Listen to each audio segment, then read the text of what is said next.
अध्याय 2। अनेक नहीं, हम एक हैं। भारतीय संस्कृति संपूर्ण विश्व में महान मानी जाती है। इसका सबसे महत्वपूर्ण व सटीक कारण है यहां की विविधता में एकता। विविधता यानी अनेक धर्म, अनेक भाषाएं, अनेक जातियां, अनेक प्रदेश, अनेक बोलियां, अनेक पहनावे इत्यादि।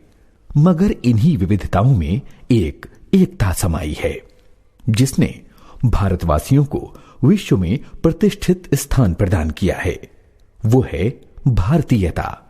चाहे धर्म कोई हो, चाहे भाषा और जाति अलग हो, मगर एक सामान्य नाम जो सबका है वो है भारतवासी। यहां पर सभी लोग अपने धर्म के लिए एक दूसरे की भावनाओं को ठेस पहुंचाए बिना अपनी संस्कृति का पालन करते हुए एक साथ रहते हैं। शारीरिक, सामाजिक, सांस्कृतिक भेदभाव तथा भिन्नताओं के बावजूद एकता के अस्तित्व पर विविधता में एकता ध्यान केंद्रित करता है। यहां लोग एक दूसरे के धर्म का सम्मान करते हैं, एक दूसरे के त्योहारों में शामिल होते हैं, मिलकर त्योहार मनाते हैं।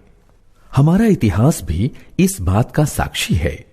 जब हुमायूं ने रानी कर्मवती द्वारा भेजी गई राखी का मान रखते हुए युद्ध में रानी कर्मवती की सहायता की थी, यही एकता आज भी यहां स्पष्ट दिखाई देती है।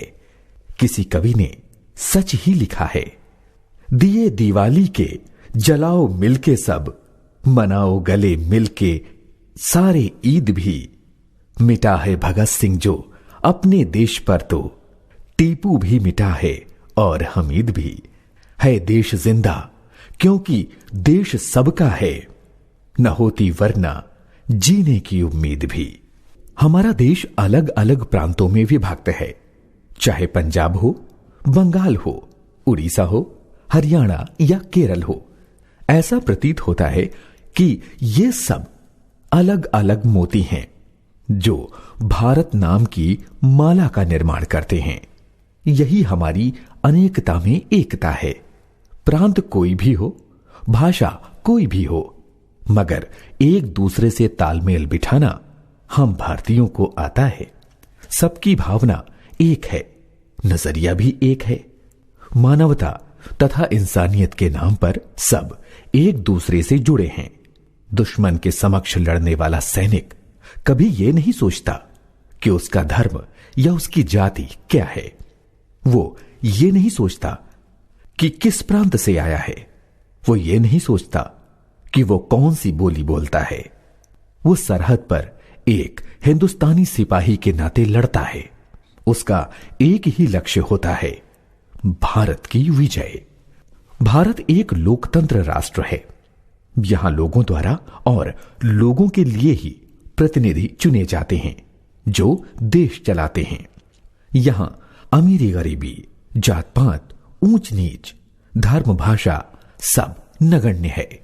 यहां केवल वही चुना जाता है जो योग्य है और सरकार चलाने की क्षमता रखता है। अनेकता में एकता का एक उदाहरण यहां का लोक संगीत व लोक नृत्य है। सभी प्रांत अपने अपने लोक नृत्य में माहिर हैं और सांस्कृतिक कार्यक्रमों में सभी का प्रस्तुतिकरण होता है। पंजाब का भांगड़ा, तमिलनाडु का भरतनाट्यम, महाराष्ट्र का लावणी, राजस्थान का घूमर सभी पूरे भारत में प्रसिद्ध हैं। सभी लोग इन्हें पसंद करते हैं। अनेकता में एकता के अत्यंत लाभ हैं। हमारे कार्यस्थल पर, संगठन और समुदाय में हमारा मनोबल बढ़ाता है। मुश्किलों से लड़ने में हमारी मदद करता है। पर्यटन को भी बढ़ावा मिलता है। विश्व भर से लोग पर्यटन के लिए यहां की सांस्कृतिक परंपरा, खान पान, धर्म और परिधानों की ओर आकर्षित होते हैं। यही भाव राष्ट्रीय एकता को बढ़ावा देता है। सांप्रदायिकता की भावना का नाश करके लोगों को एक सूत्र में बांधता है। भारत की अनेकता में एकता सभी को एक कड़ा संदेश देती है कि एकता में बल है, बिना एकता के कुछ नहीं। प्यार और समरसता ही जीवन का सार है। उसी एकता से हम अखंड थे, अखंड हैं और अखंड ही रहेंगे।